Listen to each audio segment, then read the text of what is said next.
बच्चों सुप्रभात। इस ई लर्निंग के माध्यम से मैं आपके सामने दो बैलों की कथा पाठ को प्रस्तुत करने के लिए उपस्थित हुआ हूं। इसके पहले आपको लेखक परिचय दिया गया था, शायद आप लोगों ने लेखक परिचय पढ़ा होगा, लिखा होगा। अब मैं आपको पाठ का विश्लेषण, पाठ की व्याख्या करने जा रहा हूं। आप शांत पूर्वक इसे सुनकर समझकर इस बात को ग्रहण करें।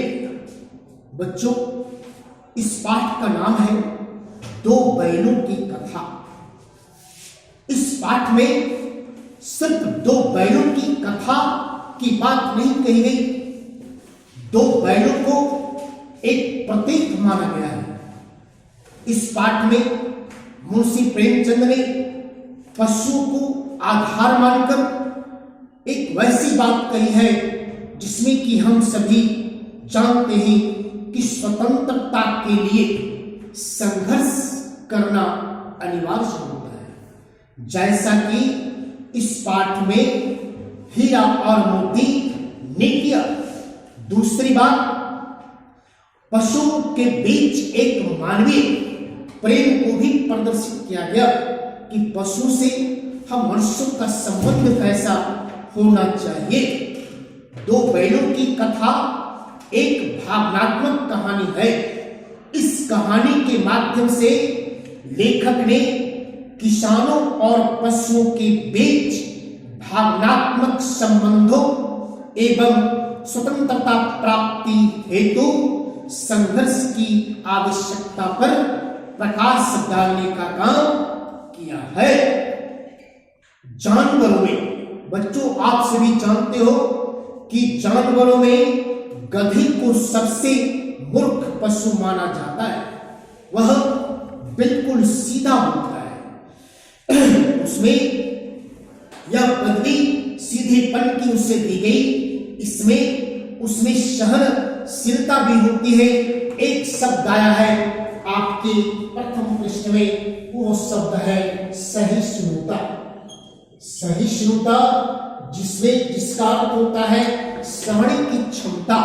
तो गधा एक ऐसा पशु होता जिसमें की सहने की अभूतपूर्व क्षमता होती है और वर्तमान समय में उसे निराकरण अर्थात बेवकूफ भी माना जाता। अरे भाई, ये तो समझने की बात है। हम अगर मनुष्यों पर इसके मूल्य को निर्धारित करें, इसकी तुलना करें, तो हम मनुष्य भी जितने सीधे साधे होते हैं, हम मनुष्यों को भी बेवकूफ और गधे की संज्ञा दी जाती है। ये तो सत्य है। गधा इतना सीधा साधा पशु है, इसलिए सभी लोग उसे बेवकूफ कहते हैं।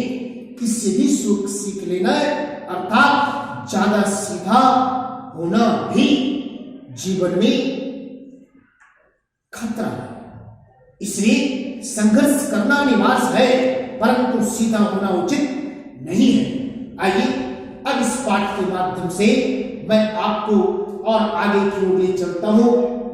इस पाठ में एक किसान है, उस किसान का नाम झूरी है। झूरी के पास दो बैल हैं, एक बैल का नाम हीरा है, दूसरे का नाम मोती है। दोनों बैल बिल्कुल शरीर से मजबूत है। आप एक शब्द आया है इस पाठ में, दिल।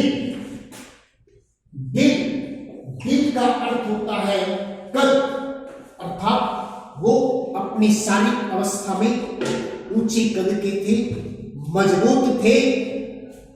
दोनों कार्य के प्रति बिल्कुल सजग रहने वाले थे और दोनों के प्रति मालिक झूरी का भी विशेष ध्यान रहता था।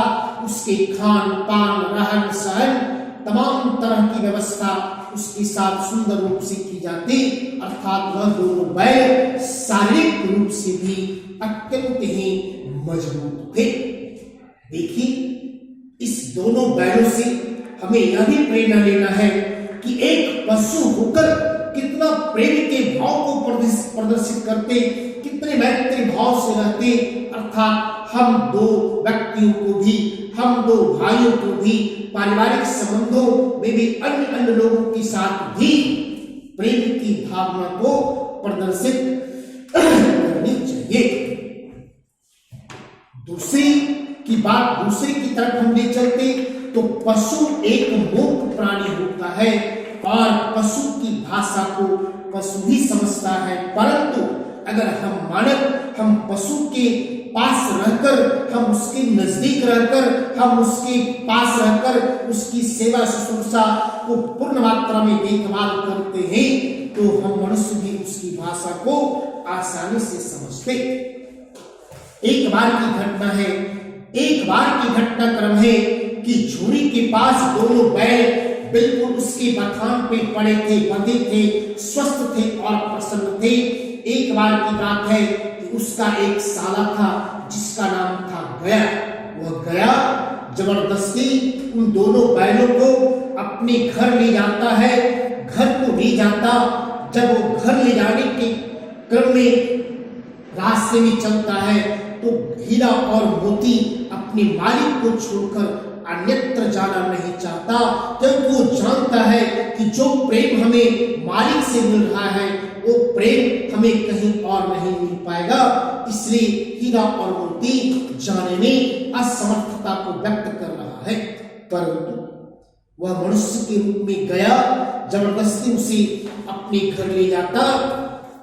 उसके बाद वहां रस्सी से बांध दिया जाता और उसे खाने पीने की सुंदर व्यवस्था भी नहीं करता।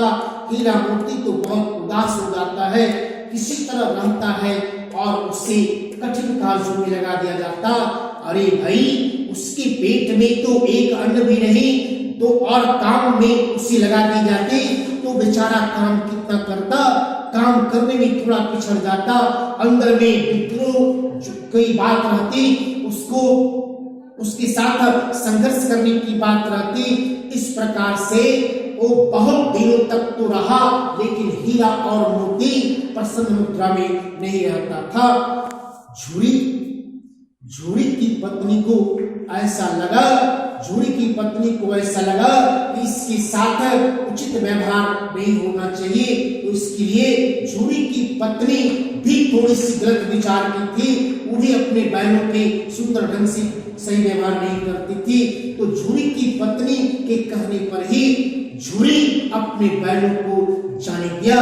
बच्चों, अब आपको ये बताऊंगा कि बैल वहां जाते हैं, गया उसके साथ और क्या व्यवहार करता है और क्या कार्य करता है, और झूरी हीरा और मोती कैसे संघर्ष करता है, उसके जीवन में कौन कौन सी घटनाक्रम होते हैं, पुनः कैसे वो अपने मालिक के पास आता है, ये सारी बातों का स्पष्टीकरण मैं कल करूंगा। आज के लिए बस इतना ही। धन्यवाद।